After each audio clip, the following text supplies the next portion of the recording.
அகரத்தின் அன்பு வணக்கங்கள். பகீரதன். இவன் கங்கை நதியை தன்னுடைய முன்னோர்களுக்காக பூமிக்கு கொண்டு வந்தான். பொதுவாக உன்னதமான ஒரு லட்சியத்தை அடைய விரும்பும் ஒரு மனிதன் எத்தனையோ சவால்களையும் கஷ்டங்களையும் சோதனைகளையும் எதிர்கொண்டுதான் ஆக வேண்டும். இலக்கை அடைவதற்கான பாதை யாருக்கும் மலர்ப்படுக்கையைப் போல் மென்மையானதாக அமைந்து விடுவதில்லை. சவால்களையும் கஷ்டங்களையும் சந்திக்கும்போது நாம் சோர்வுற்று துவண்டு போகாமல் இருக்க ஒரே வழி விடாமுயற்சிதான். அப்படி விடாமுயற்சியுடன் தன் லட்சியத்தை அடைந்த பல மனிதர்களைப் பற்றி நாம் கேள்விப்பட்டிருப்போம். அப்படிப்பட்ட பல மனிதர்களைப் பற்றிய கதைகளை இராமாயணமும் மகாபாரதமும் நமக்கு சொல்லிக் கொடுத்துள்ளன. இதிகாச புராண இலக்கியங்கள் எல்லாமே மனிதர்கள் எப்படி வாழ வேண்டும் என்பதை உணர்த்துவதற்காகவே படைக்கப்பட்டன என்பதை நாம் மறுக்க இயலாது. புனித நதியான கங்கை இந்த பூமிக்கு வந்ததன் பின்னணியில் பகீரதன் என்பவரின் விடாமுயற்சியும் தன்னம்பிக்கையும் தான் இருந்தன. பகீரத பிரயத்தனம் என்று போற்றிச் சொல்கிறோம். இதனை ஒரு புராணத்தில் வரும் கதையாக மட்டும் பார்க்காமல் அதனை வரலாற்றுடன் தொடர்புபடுத்தி இந்த வீடியோவில் பார்க்கப் போகிறோம். இராமாயணத்தில் தாடகை அரக்கியை வதம் செய்வதற்காக ராம லட்சுமணர்கள் விசுவாமித்திரருடன் கங்கை நதியின் ஓரமாக நடந்து சென்று கொண்டிருந்தனர். கங்கை நதியின் அழகைக் கண்டு ராமர் வியந்து நின்றார். கங்கையின் எழிலில் வியந்து நின்ற ராமபிரானை பார்த்த விசுவாமித்திரர், ராமா, நீ வியந்து பார்க்கும் கங்கையை இந்த பூமிக்கு வரவழைத்தது உன் முன்னோர்தான் என்று கூறினார். அதனை கேட்ட ராமர் ஆச்சரியத்துடன், மகரிஷியே, அந்த நிகழ்வை பற்றி எனக்கு விரிவாக கூறுங்கள் என்றார். முன்னொரு காலத்தில் திரிசங்கு என்ற மன்னன் இருந்தான். அவனின் மகன் ஹரிச்சந்திரன். இவர்களின் வம்சாவளியில் வந்தவன் பாகு. அவன் இல்லற சுகத்தில் ஈடுபட்டு மகிழ்ந்திருக்க பகைவர்கள் படையெடுத்து வந்தனர். அவன் மனைவி யாதவியுடன் காட்டிற்குச் சென்று வசித்து வந்தான். இந்நிலையில் ஒரு நாள் காட்டில் மன்னன் பாகு இறந்து போனான். அவனின் மனைவி யாதவி உடன்கட்டை ஏற விரும்பினாள். ஆனால் அவள் கருவுற்றிருந்ததால் அவளை அவுர முனிவர் தடுத்து நிறுத்தி தன் குடிலுக்கு அழைத்துச் சென்று அவளை காப்பாற்றி வந்தார். பாகுவின் மற்றொரு மனைவியோ யாதவிக்கு விஷம் கொடுத்து கொல்ல முயன்றாள். ஆனால் விஷம் அவளுக்கு எந்த பாதிப்பும் ஏற்படுத்தவில்லை. எனினும் குழந்தை நச்சுடனே பிறக்க அது சகரன் எனப்பட்டது. அவுர முனிவர் சகரனுக்கு சகல கல்விகளையும் வித்தைகளையும் கற்பித்தார். புனித ஆக்னேய அஸ்திரத்தை உபயோகிக்கும் முறையையும் அவன் கற்றான். சகரன் பெரியவனானவுடன் தன் தந்தையை விரட்டிய பகைவர்களை ஆக்னேய அஸ்திரத்தின் உதவியால் வென்று அவர்களை கொல்ல முயற்சிக்கையில் வசிஷ்டர் அதனை தடுத்து நிறுத்தி அவர்களை முடி நீக்கிடுதல் போன்றவை செய்து அவமானப்படுத்துமாறும் கொல்ல வேண்டாம் என்றும் இனி அவர்கள் வேதங்களை பின்பற்றக்கூடாது என்றும் கூறினார். அவ்வாறே சகர மன்னன் செய்தான். இப்படி புகழை பெற்ற சகர மன்னனுக்கு கேசினி சுமதி என்று 2 மனைவியர். குழந்தை இல்லாத சகரன் தன் 2 மனைவியரான கேசனி சுமதி ஆகியோருடன் தவம் இயற்றினார். பிருகு முனிவரின் ஆசியின் பேரில் கேசனி அசமஞ்சன் என்ற மகனை பெற்றாள்.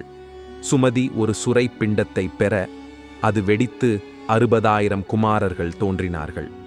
அசமஞ்சன் கொடும் செயல்கள் புரிந்ததால் சகரன் அவனை காட்டுக்கு துரத்திவிட்டார். சகரனுக்கு 100 அசுவமேத யாகம் நடத்த வேண்டும் என்ற விருப்பம் ஏற்பட்டது. பூமியில் ஒருவர் 100 அசுவமேத யாகம் நடத்தினால் தேவேந்திரன் தன்னுடைய இந்திர பதவியை யாகம் நடத்தியவருக்கு விட்டுத்தர வேண்டும் என்பது நியதி.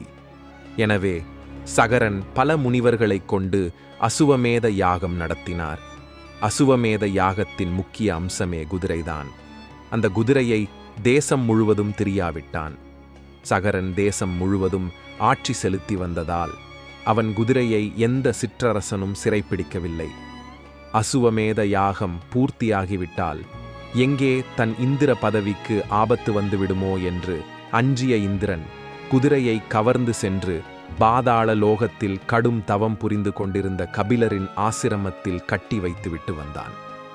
குதிரை காணாமல் போனதை அறிந்த சகரன் 60,000 பிள்ளைகளிடம் குதிரையை மீட்டு வரும்படி கூறினார். குதிரையை தேடி பல இடங்களிலும் அலைந்த சகரகுமாரர்கள் இறுதியாக பாதாள லோகத்தில் தவம் இயற்றிக் கொண்டிருந்த கபிலரின் ஆசிரமத்தில் குதிரை கட்டப்பட்டிருப்பதைக் கண்டனர். கபிலர்தான் தங்களின் குதிரையை திருடிவிட்டார் என்று நினைத்து உண்மை தெரியாமல் கபிலரை ஏளனம் செய்தனர். கோபம் கொண்ட முனிவர் அவர்கள் அனைவரையும் எரித்துச் சாம்பலாக்கினார். விவரமறிந்த சகரன் தன் பேரன் அம்சுமானை அழைத்து கபில முனிவரிடம் மன்னிப்பு கேட்டுக்கொண்டு குதிரையை மீட்டு வரும்படி அனுப்பினார்.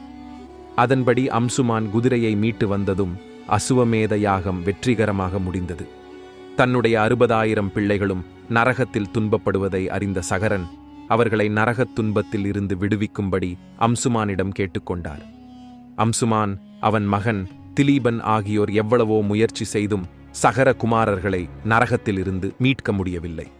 ஆனால் திலீபனின் மகனான பகீரதன் எப்படியும் தன் முன்னோர்களை நரகத்திலிருந்து மீட்க வேண்டும் என்ற லட்சியத்துடன் குலகுரு வசிஷ்டரிடம் சென்று ஆலோசனை கேட்டார். வசிஷ்ட முனிவரின் யோசனைப்படி பகீரதன் பிரம்மதேவரை குறித்து தவமியற்றினார். ஆனால் ஆகாய கங்கை பூமியில் நேரடியாக விழுந்தால் பூமியால் தாங்க முடியாது. அந்த வேகத்தை கட்டுப்படுத்தும் ஆற்றல் சிவபெருமானுக்கே உண்டு. எனவே நீ சிவபெருமானை குறித்து தவமியற்ற வேண்டும் என்று கூறினார். பகீரதனும் சிவபெருமானை குறித்து பல 100 ஆண்டுகள் தவமியற்றினார். அவனுக்கு காட்சி தந்த கங்காதேவி, எனக்கு பூமிக்கு வர விருப்பமில்லை. உன்னுடைய விருப்பத்தை நிறைவேற்ற சிவபெருமான் விளையாட்டாக கூறிய வார்த்தைகள் அவை. எனவே நீ மறுபடியும் சிவபெருமானை குறித்து தவமியற்றி நான் பூமிக்கு வருவதால் எந்த ஆபத்தும் ஏற்படாது என்ற வரத்தினை பெற்று வா என்று கூறிவிட்டாள். எப்படியும் கங்கையை பூமிக்கு வரவழைக்க வேண்டும் என்ற தன் லட்சியத்தில் இருந்து விலக விரும்பாத பகீரதன் மறுபடியும் சிவபெருமானை குறித்து இன்னும் பல 100 வருடங்கள் தவமியற்றினார். பகீரதனுக்கு காட்சி தந்த சிவபெருமான் ஆகாய கங்கையின் வேகத்தை தான் தாங்கிக் கொள்வதாக உறுதி கூறி மறுபடியும் கங்காதேவியை பிரார்த்தித்து தவமியற்றும்படி கூறி மறைந்தார். இப்படி பலமுறை அலைக்கழிக்கப்பட்டும் பகீரதன் தன் முயற்சியிலிருந்து சற்றும் பின்வாங்கவில்லை. மறுபடியும் கங்காதேவியை பிரார்த்தித்து பல 100 ஆண்டுகள் தவமியற்றினார். கங்காதேவியும் பகீரதனின் விடாமுயற்சியை போற்றும் வகையிலும் அவருடைய தவத்தின் பயனை அவருக்கு அளிக்கும் வகையிலும் பெரும் பிரவாகமாக பூமியை நோக்கி ஆறாக பாய்ந்து வந்தாள். சிவபெருமானும் தாம் வாக்கு கொடுத்தபடியே கங்கையின் வேகத்தை தம் திருமுடியில் தாங்கிக் கொண்டு பூமி தாங்கும் அளவுக்கு கங்கையின் சிறு பகுதியை மட்டும் பூமியில் விழும்படி செய்தார். ஆனாலும் பகீரதனுக்கு மேலும் ஒரு சோதனை ஏற்பட்டது. பிரவாகமாக பெருகி வந்த கங்கை வழியில் ஜஹ்னு முனிவர் இயற்றிக் கொண்டிருந்த யாகத்தை அழித்துவிட்டது. கோபம் கொண்ட ஜஹ்னு முனிவர் கங்கையை அப்படியே பருகிவிட்டார். நடந்தது அறிந்த பகீரதன் முனிவரிடம் சென்று தன்னுடைய நிலையை கூறி பிரார்த்தித்தார். பகீரதனின் விடாமுயற்சி மற்றும் பல 100 ஆண்டுகள் இயற்றிய தவம் பற்றி தம் ஞான திருஷ்டியால் ஏற்கெனவே அறிந்திருந்த ஜஹ்னு முனிவர் பகீரதனுடைய வேண்டுகோளை ஏற்று தாம் பருகிய கங்கையை தம் காதின் வழியாக வெளிவரச் செய்தார். மறுபடியும் கங்கையின் பிரவாகம் வெளிப்பட்டது. பகீரதன் மூலம் பூமிக்கு வந்ததால் பகீரதி என்ற பெயரும், ஜஹ்னு முனிவரின் காதின் வழியாக வெளிப்பட்டதால் ஜஹ்னவி என்றும் கங்கை பெயர் பெற்றாள். பகீரதனின் விடாமுயற்சி மற்றும் மன உறுதி பற்றிய இந்த நிகழ்ச்சியை விசுவாமித்திரர் ராமபிரானுக்கு எடுத்துக் கூறியதன் மூலம் தன்னம்பிக்கையும் விடாமுயற்சியும் இருந்துவிட்டால் ஒருவன் எத்தனை சோதனைகள் ஏற்பட்டாலும் அவற்றை பொருட்படுத்தாமல் விடாமுயற்சியுடன் தன் லட்சியத்தை அடைவது உறுதி என்பதை நாம் அறிந்து கொள்ள முடிகிறது. மேலும் சகர மன்னன் அஸ்வமேத யாகம் நடத்த திக் விஜயம் செய்த குதிரையை இந்திரன் கவர்ந்து பாதாள லோகத்திலிருந்து கபிலரின் ஆசிரமத்தில் கட்டி வைத்தான். சகர குமாரர்கள் கபிலர்தான் தங்களின் குதிரையை திருடி வந்துவிட்டார் என்று நினைத்து கபிலரை ஏளனம் செய்ய மறுகணமே சகரனின் 60,000 பிள்ளைகளையும் கபிலர் எரித்து சாம்பலாக்கினார். இந்நிகழ்வானது தற்போதைய காலகட்டத்திற்கு கச்சிதமாக பொருந்துகிறது. அதாவது பாதாள லோகம் என்பது நம்முடைய பூமிக்கு அடியில் இருக்கும் ஒரு லோகம் என்று நம்பப்படுகிறது. அதாவது நம்மளுடைய இந்தியாவுக்கு அப்படியே கீழே உள்ள நாடு அமெரிக்கா. நம் இந்தியாவுக்கு பாதாள லோகம் என்றால் அது அமெரிக்கா தான். அந்த அமெரிக்காவில் புகழ்பெற்ற மாநிலம் கலிபோர்னியா ஆகும். இந்த கலிபோர்னியா தான் முன்பு கபிலர் வசித்த வந்த கபில அரண்யம் ஆகும். தற்போது கலிபோர்னியாவில் உள்ள ஹார்ஸ் ஐலந்து மற்றும் ஆஷ் ஐலந்து ஆகிய இடங்கள் புகழ் பெற்றவை. ஹார்ஸ் ஐலண்ட் என்று அழைக்கப்பட்டு வருகிறது என்று சொல்லப்படுகிறது. அதேபோல குதிரைக்கு ஆங்கிலத்தில் கோர்ஸ் என்று பெயர். அதாவது இந்திரன் குதிரையை கவர்ந்து பாதாள லோகத்தில் கட்டிய இடம்தான். தற்போது அது ஆங்கிலத்தில் மாற்றப்பட்டு ஹோர்ஸ் ஐலண்ட் என்று சொல்லப்படுகிறது. தமிழ் மொழியில் கபிலாரண்யம் என்ற வார்த்தையே கலிபோர்னியா என மாற்றப்பட்டிருக்கலாம் என்றும், ஆஷ் ஐலந்து என்பது சாகர மகன்கள் சாம்பலாகிய இடம் என்றும், ஹார்ஸ் ஐலந்து என்பது அவர்கள் குதிரையை கட்டப்பட்டிருந்த இடம் என்றும் நம்பப்படுகிறது. இவற்றையெல்லாம் பார்க்கும்போது இந்தியர்களின் பழமையான பயணங்கள் அல்லது கப்பல் விபத்துகளால் உலகின் பல பகுதிகளில் இந்து கலாச்சாரம் பரவியிருக்கலாம் என்பதை காட்டுகின்றன. இன்றைய காலத்திலும் ஒரிகன் மாநிலத்தில் ஆஷ் ஐலந்து மற்றும் கலிபோர்னியாவில் ஹார்ஸ் ஐலந்து போன்ற இடங்கள் உள்ளன. மேலும் மேயா நாகரிகம் மற்றும் அமெரிக்காவின் பழங்குடி மக்களுக்கும் இந்து மதத்திற்கும் இடையிலான தொடர்புகள் பற்றிய ஆராய்ச்சிகள் நடைபெற்று வருகின்றன. இந்த ஆராய்ச்சிகள் இந்து மதத்தின் உலகளாவிய தாக்கத்தை வெளிப்படுத்துகின்றன. வேதங்களில் மெக்சிகோ மற்றும் மத்திய அமெரிக்கா ஆகியவை பாதாளம் என குறிப்பிடப்படுகின்றன. சமஸ்கிருதத்தில் பாதாளம் என்பது பூமியின் கீழ் உள்ள 7 உலகங்களில் ஒன்றாகவும் பாம்புகளின் வாசஸ்தலமாகவும் விளக்கப்படுகிறது.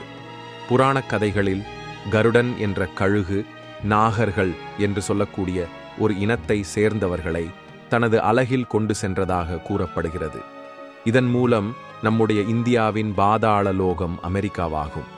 மெக்சிகோவின் வடகிழக்கு கடற்கரை மற்றும் மத்திய அமெரிக்கா வரை பாதாள லோகம் என்பது கைவிடப்பட்ட நிலம், மக்களில்லாத இடம் என பொருள்படுகிறது.